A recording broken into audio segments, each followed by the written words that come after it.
உதயநிதி ஸ்டாலின் ஒரு பெரிய value addition plus அவர் கலைஞர் மாதிரி கொஞ்சம் விட்டியாக பேசுகிறது அந்த தன்மைகளும் அவர்கிட்ட இருக்குது. ஸோ ஆட்டோமேட்டிக்காக அவர் திமுக தலைவர் மு.க. ஸ்டாலினுக்கு ஒரு வேல்யூ அடிஷன் ப்ளஸ்ஸாக இருக்கிறார். உதயநிதி வளர்ச்சியில் பொறாமையும் காழ்ப்புணர்ச்சியும் கொண்ட விஜய் தரப்பினர் பொய்யா புரட்டா பத்திரிகைகளை பிளான்ட் பண்ணி சில செய்திகளை எழுதுறாங்க. அவங்க பண்ணுறது அயோக்கியத்தனம், தவறு. அண்ணா காலத்து திமுகவோட அண்ணாவை விட ஸ்டாலின் தலைமையேற்ற திமுகவில் ஸ்டாலினுக்கு ஆளுமை பெருசு. இது ஃபேக்ட். நீங்க அதை விஜய் கட்சி தொடங்கி 1 கோடி தொண்டர்களுக்கு மேல பதிவு பண்ணிட்டாங்க. 1 கோடி 2 கோடி எல்லாம் வேல்யூ கிடையாதுங்க. அதான் அறிவில்லாதவங்க, முட்டாள்கள், பல நிரூபிச்சாதான் ஒரு கட்சி தலைவருக்கு வேல்யூங்கிறது தெரியாதவங்க பேசக்கூடிய ஒரு அபத்தமான வாதங்க இது. விஜய் கட்சியில சேரலாம், எடப்பாடி கூட அவர் கொஞ்சம் சீட்டு வாங்கிடுவாருன்னு நினைச்சு வியாபார அரசியல் பண்ண வந்த அத்தனை பேரும் விஜய் விட்டு ஓடிட்டாங்க. விஜய் கிட்ட பேச்சுவார்த்தை நடத்தினவங்க எல்லாம் விஜய் தேராதுன்னு ஓடிட்டாங்க. அரசியல் தெரியாத அட்டுகள், மண்டுகள், அப்படிதான் சொல்ல முடியும். அந்த மண்டுகளை என்ன சொல்ல? லிபர்டி தமிழ் நேயர்களுக்கு வணக்கம். இன்றைய நேர்காணலில் நாம் சந்திக்க இருப்பவர் அரசியல் விமர்சகர் திரு ரவீந்திரன் துரைசாமி அவர்கள். வணக்கம் சார். வணக்கம் தம்பி.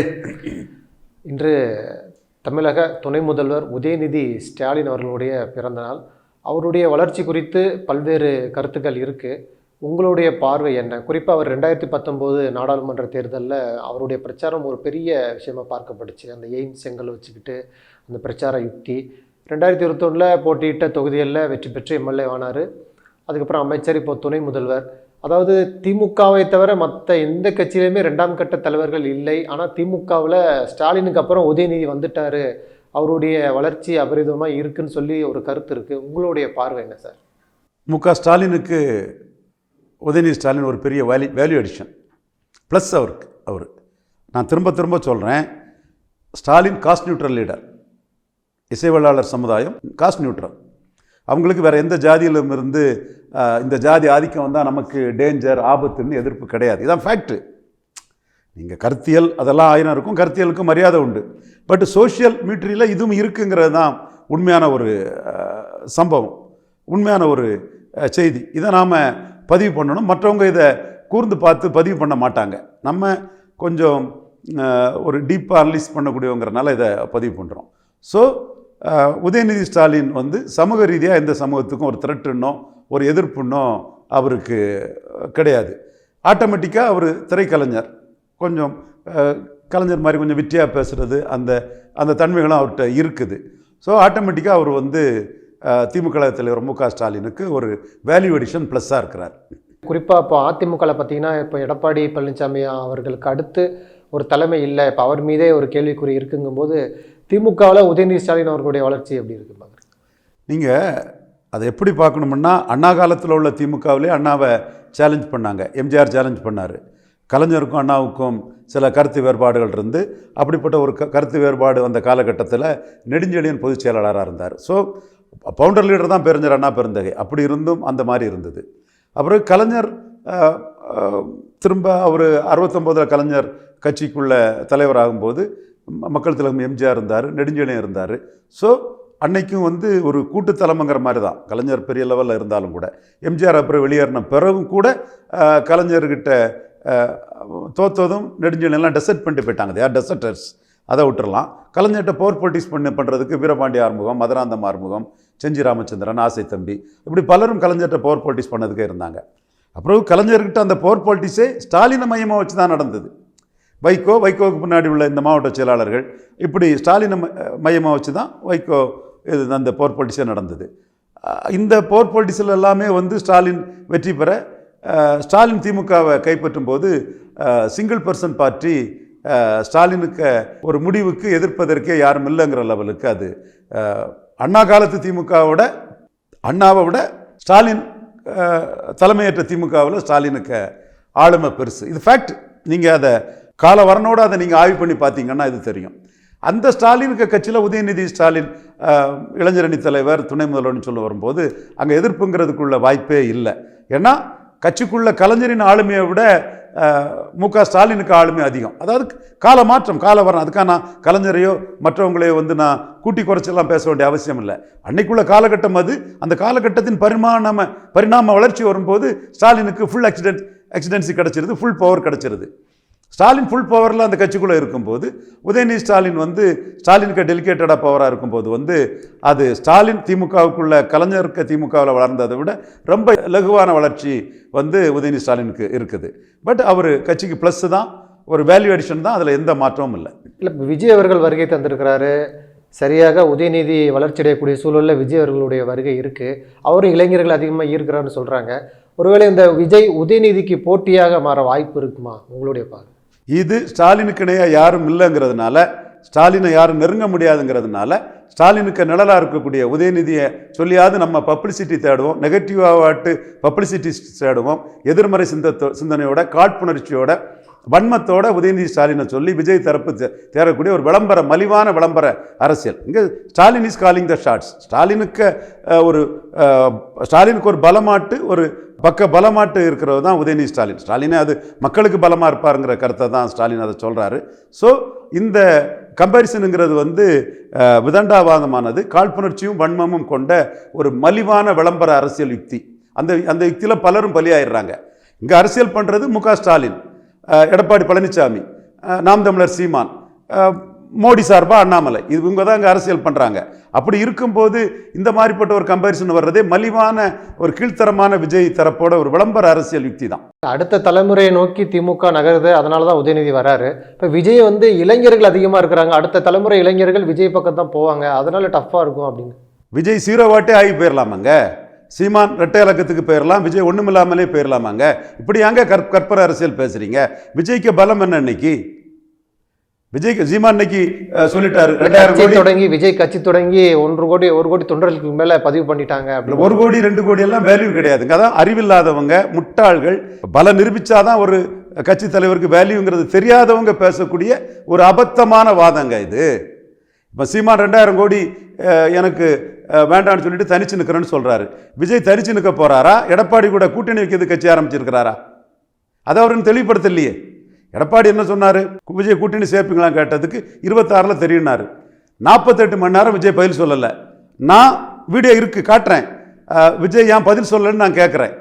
நான் அது கேட்ட பிறகு விஜய் தரப்பே 80 சீட்டுன்னு தினமலரில் செய்தியை கொடுக்குறாங்க. செய்தியை கொடுத்த பிறகு சீமான் நோட்டுக்கு சீட்டுக்கு விலை போகிறது கட்சி ஆரம்பிக்கிறாங்கன்னு விஜயை கிண்டல் பண்ணுறார் மறைமுகமாக. அதுக்கு பிறகு நாங்கள் எங்கள் தலைமையில் கூட்டணின்னு விஜய் ஒரு தரப்பை சொல்கிறாரு. அன்னைக்கு விஜய் அதை சொன்னதுலேருந்து விஜய் கட்சியில் சேரலாம், எடப்பாடி கூட அவர் கொஞ்சம் சீட்டு வாங்கிடுவாருன்னு நினச்சி வியாபார அரசியல் பண்ண வந்த அத்தனை பேரும் விஜய் விட்டு ஓடிட்டாங்க. விஜய்கிட்ட பேச்சுவார்த்தை நடத்தினவங்கள்லாம் விஜய் தேராதுன்னு ஓடிட்டாங்க. அப்போ விஜய்க்கு பொறுப்பே 234 கேண்டிடேட் போட்டு அவருக்கு பலம் என்னன்னு நிரூபிக்கணும். அது நிரூபிக்கிறதுக்கு முன்னாடி அவரை பற்றி பேசுறதெல்லாம் அரசியல் தெரியாத அட்டுகள், மண்டுகள். அப்படிதான் சொல்ல முடியும். அந்த மண்டுகளை என்ன சொல்ல? நிரூபிச்சிட்டீங்களா? நீங்க நிரூபிக்காத விஜயை வந்து பேசுறது அபத்தம், அறியாமை, இன்னும் சொல்ல போனா அரசியல் தெரியாத முட்டாள்தனம். நீங்க 26 நிரூபிச்சிட்டீங்க, அப்புறமா ஒத்துட்டு போறோம். 24 நிரூபிக்காத வரை விஜய் 0 தான். நான் சொல்றதான் கரெக்ட். நிரூபிக்காத வரை விஜய் 0% தான். சசிகலா அம்மையார், தீபா ஜெயக்குமார் மாதிரி விஜய் 0% தான். எலெக்ஷன் கமிஷன்ல ஒன்றும் அவருக்கு பர்சன்டேஜ் போடலை. பத்திரிகையாளர்களோ 4 வெப்டிபிக்காரங்களோ ஒருத்தருக்கு வந்து பர்சன்டேஜை கொடுத்துட முடியாது. கொடுங்க, நீங்கள் கிளைம் பண்ணுங்க, சொல்லுங்க, அது வேற பிரச்சனை இல்லை. நான் 4% தாண்ட மாட்டார் நான் சொல்கிறேன், நீங்களும் உங்கள் கருத்தை சொல்லுங்க, அதில் தப்பு இல்லை. ஆனால் எது சரி எது தப்புங்கிறது 2026 தேர்தல் முடிவு மே மாதம் தான் தெரியும். அது என்ன ரூட் எடுத்து விஜய் அந்த தன்னோட பலத்தை நிரூபிக்கிறாருங்கிறது அது அவருக்கு முடிவு. ஆனால் ரிசல்ட் வந்து 26 மேலே தான் தெரியும். அதற்கு முன்னாடி விஜயை பற்றி பேசுறது, இது பேசுறதெல்லாம் அறியாமை, அபத்தம், அரசியல் தெரியாமை. இப்போ 2026 தேர்தல், சோசியல் மீடியா, இளைஞர்கள் உட்பட அந்த பகுதியில் வந்து இப்போ திமுக போகிறாங்க, நீங்கள் சீமான் போகிறாரு, விஜய் போகிறாங்க, கவர்ந்து இழுக்கிறாங்க ஒரு இருக்குது. பாஜக அதை நம்பி தான் இப்போ அண்ணாமலையை உள்ளே கொண்டு வந்தாங்க, இளைஞர்களை ஈர்க்கணும்னு சொல்லி. இன்னொரு பக்கம் ராமதாஸ், அன்புமணி ராமதாஸ் உள்ளே வந்திருக்கிறாரு. இவர்களுடைய தாக்கம் எப்படி இருக்கும் 2026? அண்ணாமலை ஆகட்டும், அன்புமணி ராமதாஸ் ஆகட்டும். இதில் அண்ணாமலை தமிழிசை 2.7, 3.7, இவர் எல்முருகன் 2.7 வச்ச பாஜகவை 11.4 கொண்டு வந்திருக்காரு. ஒரு 4 பேர் பிற கட்சியை சேர்ந்தவங்களும் தாமரையில் நின்றுருக்காங்க. 10% மேலே கொண்டு வந்திருக்கிறாரு. ஸோ மோடிக்காக இவர் சாதிச்சிட்டாரு. இனிமே அண்ணாமலையை பயன்படுத்தி எடப்பாடியை பலகீனப்படுத்துகிறதை தான் மோடி பார்ப்பார். எடப்பாடியை பலகீனப்படுத்தி தான் மோடி 2029 சீட்டு ஜெயிக்க முடியும். அதற்கு அண்ணாமலைங்கிற ஒரு ஆயுதத்தை மோடி பயன்படுத்துவார். இது நம்ம ஏற்கனவே சொல்லியிருக்கோம் இல்லையா, இளங்கன்று குலைதள்ளிய வாழை, அண்ணாமலை இளங்கன்று, எடப்பாடி குலதள்ளிய வாழைங்கிற லெவலில் அண்ணாமலையை பயன்படுத்தி எடப்பாடியை பலகீனப்படுத்தி 29 ஜெயிக்கிறதுக்கான வீகத்தை மோடி வகுப்பார். அந்த வகையில் ஏற்கனவே சாதித்த அண்ணாமலை மீண்டும் கிராம பகுதிகளெல்லாம் சுற்றுப்பயணம் பண்ணி மோடிக்காக தன்னோட வாக்கு வங்கியை அதிகரிப்பாருங்கிறதா மோடிக்கு எதிர்பார்ப்பு. என்ன வியூகம் மோடி எடுக்கிறான்னு தெரியல. திமுக வர்சஸ் இந்துத்துவா என்டிஏன்னு கொண்டு வரதுக்கு எடப்பாடி பழனிசாமியை 3வது தள்ளணும் 2026. இதுக்கு தான் மோடி வியூகம் வைப்பார். என்ன மாதிரி வியூகம் வைப்பாருங்கிறதெல்லாம் பலரும் பல யூகங்களை சொல்கிறாங்க. வரட்டு பார்ப்போம். அவர் மோடிக்கு தெரியாததில்லை, டைரெக்டாக மோடி சில விஷயங்களை பண்ணதுக்கு வாய்ப்பு இருக்குது. நோக்கம் எடப்பாடி பழனிசாமி அணியை 3வது தள்ளிடணும், என்டிஏ 2வது கொண்டு வரணும். இல்லை, பாமகவுடைய நிலைப்பாடு எப்படி பார்க்குறீங்க? ஏன்னா இப்போ ஒரு அரசியல் விமர்சனம் வச்சார், ராமதாஸ் மீதான விமர்சனத்துக்கு பொது மன்னிப்பு கேட்கணும், பதவி விலகணும்னு சொல்லி அவங்க வேற ஒரு ரூட்டில் போகிறாங்க. அவர்களுடைய அரசியல் நிலைப்பாடு சரியா உங்களுடைய பார்வை? அதாவது தமிழ் மண்ணில் பலரும் பதிவு பண்ணாத ஒரு விஷயம், 2024 தாமரை ரெட்டலையை பல இடங்களில் பலகீனப்படுத்திட்டு. உண்மை இது 100% உண்மை. இப்போ ஒவ்வொரு தொகுதி வாரியாக எல்லாரும் பார்த்தா தெரியும். ஆனால் மாம்பழத்தால் ரெட்டலையை பலகீனப்படுத்த முடியலை. மாம்பழம் 9 தொகுதியில் ரெட்டலையிட்ட பலகீனப்பட்டுட்டு 10.5 மையமாக வச்சு வன்னியர்கள் டாக்டர் ராமதாஸை கைவிட்டுக்கிட்டு எடப்பாடி கிட்ட போகலைன்னா மோடியோட எதிர்பார்ப்பு படி 24 மக்களவையிலே 2வது இடம் என்டிஏ வந்திருக்கும், எடப்பாடி 3வது போயிருப்பார். பாமகவில் இருந்து வெளியேறி வன்னியர்கள் 10.5 கொடுத்தாருங்கிற நன்றியில் எடப்பாடிக்கு வாக்களித்ததுனால தான் எடப்பாடி அணி 2வது இடத்த இன்னைக்கு பிடிச்சிருக்கு, என்டிஏ 3வது இருக்குது. அப்போது எடப்பாடி பின்னாடி டைரக்டாட்டே வன்னியர்கள் போயிட்டாங்க. இது தெளிவாக தெரிஞ்ச உண்மை. ஊடகத்தில் பலரும் பேசலை. தமிழக முதல்வர் மு.க. ஸ்டாலினுக்கு எலெக்ஷன் முடிஞ்ச அன்னைக்கே இந்த உண்மை தெரியும். அதனால தான் மு.க. ஸ்டாலின் கலைஞரை விட நுணுக்கமான அரசியல் தலைவர் நான் சொல்கிறேன். 100% ஐம் காப் ஷுவர். ஸ்டாலின் அவர்களுக்கு எலெக்ஷன் முடிஞ்ச அன்னைக்கே தெரியும் வன்னியர்கள் ராமதாஸை கைவிட்டுட்டு எடப்பாடி பழனிசாமி பின்னாடி போயிட்டாங்கன்னு. இது ஃபேக்ட்டு, டேட்டா. என்னால் இதை உறுதியாக சொல்ல முடியும். இன்னும் சொல்லப்போனால் தர்மபுரியில் சௌமியா அன்புமணி தோத்தது 22%, 23% வன்னியர் வாக்குகள் அதிமுக ரெட்டலைக்கு கிடச்சி போச்சு. கன்னியாகுமரி டிஸ்ட்ரிக்டில் 4% கூட நாடார் வாக்குகள் கிடைக்கல. அதனால தான் அங்கே போலரைசேஷனில் ரொம்ப மோசமாக போயிட்டு ரெட்டையில், நாடார் பகுதியில் ரொம்ப மோசமாக போயிட்டு. ஆனால் வன்னியர் பகுதியில் ரெட்டையில் எடப்பாடியை பலகீனப்படுத்திட்டு தருமபுரியில் 2வது வந்தாலும் கணிசமான வன்னியர் வாக்குகளை எடுத்ததுனால தான் சௌமியா அன்புமணி வெற்றி பெற முடியல. திமுக கூட அங்கே 34% வாக்கு எடுத்து தான் வெற்றி பெற்றாங்க. மற்ற எல்லா இடமும் 40% மேலே எடுத்தாங்க. ஸ்டாலின் அவர்களுக்கும் இந்த உண்மைகள், இதில் உள்ள நுணுக்கங்கள் எல்லாமே தெளிவாக தெரியும். எடப்பாடி பழனிசாமிக்கும் தெரியும். ஆனால் விக்கிரவாண்டியில் எடப்பாடி பழனிசாமி களத்துக்குள்ளே வராதது ராமதாஸுக்கு ஒரு பெரிய மெரிட்டு. ராமதாஸ் களத்துக்குள்ளே வந்தாலே அங்கே போலரைசேஷன் ஆயிரும்னு சொல்லிப்பட்ட சூழ்நிலையில் நடிகர் விஜயும் பின்னங்கால் படடிபட ஒரு லெட்டர் பேட் கட்சியாட்டு கமலஹாசன் மாதிரி ஓடி ஒளிஞ்சதும் ராமதாஸுக்கு மெரிட்டு. ராமதாஸ் போலரைஸ் பண்ணிடுவாருன்னு பயத்தில் கட்சி ஆரம்பிச்சிட்டு லெட்டர் பேட் மாதிரி கண்டஸ்ட் பண்ணாமல் விஜய் ஓடுனதும் ராமதாஸுக்கு மெரிட்டு.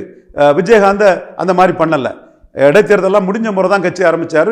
விருத்தாச்சலத்தில் நின்று ராமதாஸை தோக்கடிச்சு காட்டினார். விஜய் களத்துக்குள்ளே ராமதாஸை கண்டு ஓடிட்டார். அப்போ பலகீனப்பட்ட ராமதாஸே 10.5 எடுத்து களத்தில் நின்னால் நாம் ஒன்றும் இல்லாமல் போயிடுவோம், வலவும் போகாமல் இடவும் போகாமல் நடுப்பில் போய் மாட்டிக்கிடும்னு பிரபல நடிகர் விஜயே ஓடிட்டாருன்னு சொன்னால் அந்த இடத்துல ராமதாஸுக்கு ஒரு வெயிட்டேஜ் இருக்குது. அதே மாதிரி எடப்பாடியும் 10.5 ராமதாஸ் எடுப்பார். நம்ம 3வது போயிட்டோம்னா, பெண்ணகரம் மாதிரி 3வது போயிட்டோம்னா அதுவும் நமக்கு வீக்குன்னு எடப்பாடியும் ஒதுங்கிக்கிட்டார். சீமான் எங்கன்னாலும் நிற்பார், மக்களை நம்பி நிற்பார்.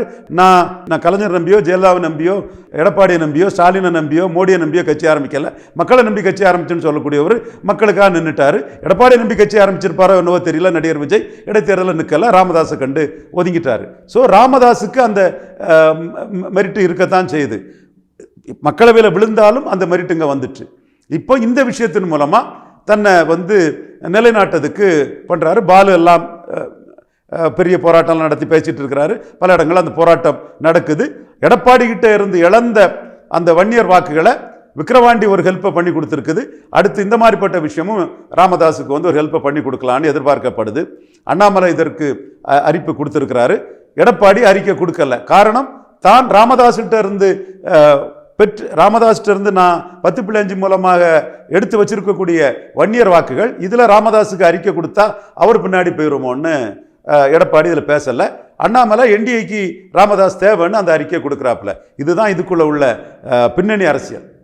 இப்போது தேர்தலில் வெற்றி தோல்வி தான் ஒருவருடைய வளர்ச்சியை தீர்மானிக்கும்னு சொல்லலாம்.